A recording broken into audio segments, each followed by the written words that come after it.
In this video, we're going to look at the term imperative sentence. Here is a definition for imperative sentence.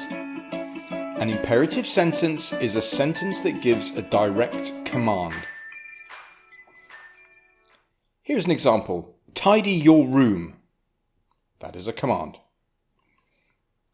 Be quiet. That is another command.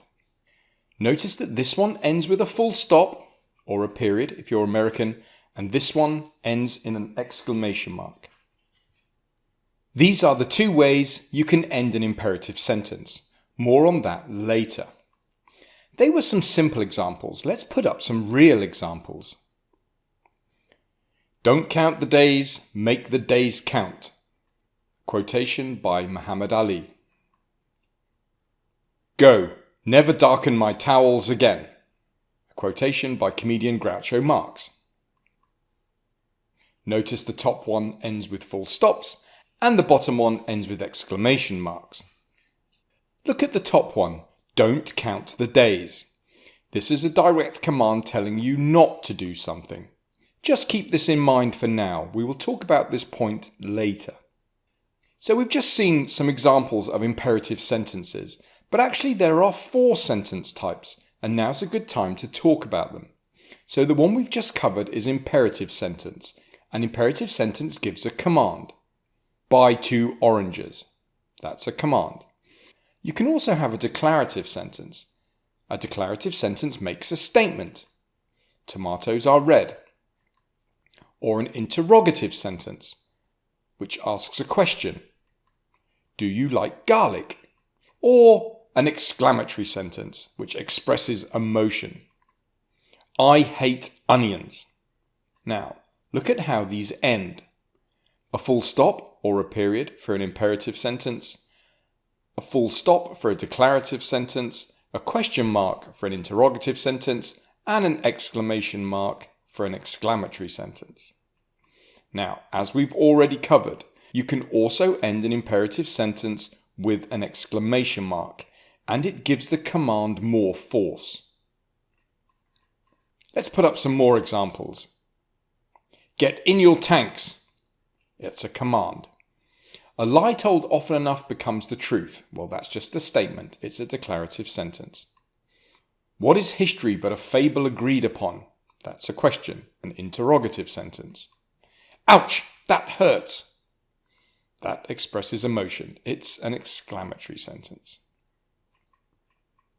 Again, look at the endings. And just like before, of course, an imperative sentence can end in an exclamation mark if you need the command to be more forceful. Let's get back to imperative sentence. Let's clear that. So an imperative sentence gives a direct command, but a command can come in lots of forms. For example, it can be an order. Get out. Or it can be a request. Please ask to leave the table. Or in the form of advice. Don't eat yellow snow. Or as an instruction. Turn left at the junction. Or as a warning. Look out! As we've covered, an exclamation mark is a strong command, and a full stop is a mild command. Let's get rid of some of that. Let's look at the verbs now. So we've got get, ask, eat, turn, look. These imperative verbs are the same as the bare infinitive.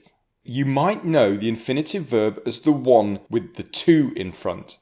Well, the bare infinitive is the same, but with the to removed. Put another way, the bare infinitive is the version you will find in the dictionary.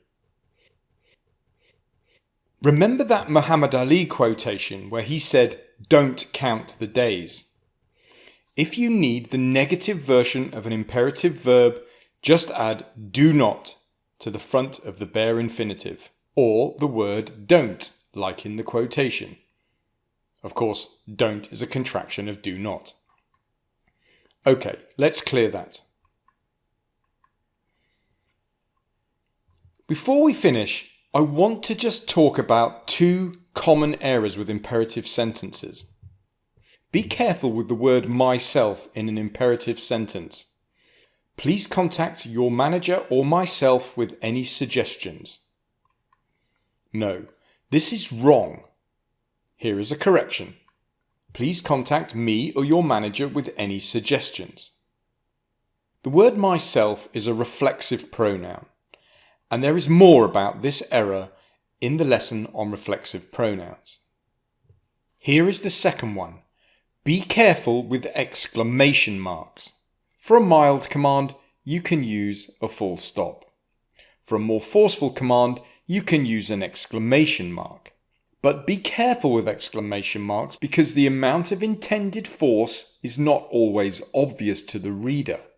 You might have meant that as it's important that you're there at 7, but it could have been taken as be there at 7 because you are always late.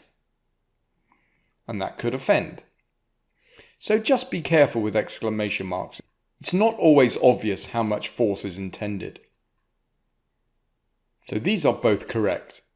This one, however, I'm going to mark as wrong. You should never use more than one exclamation mark, unless it's a text to your friend or a very informal email, then just stick to one exclamation mark.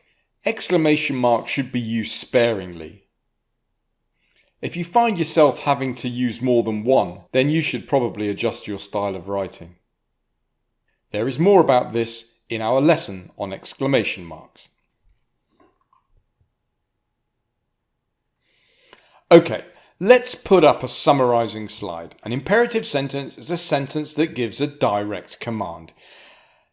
An imperative sentence can end with a full stop or a period if you're American, or for a more forceful command, it can end in an exclamation mark. The verb in an imperative sentence will be the bare infinitive. That is the version you see in the dictionary.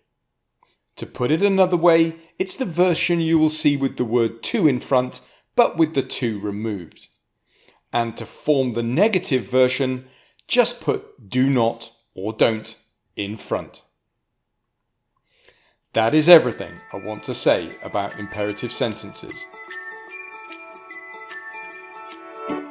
Thanks for watching.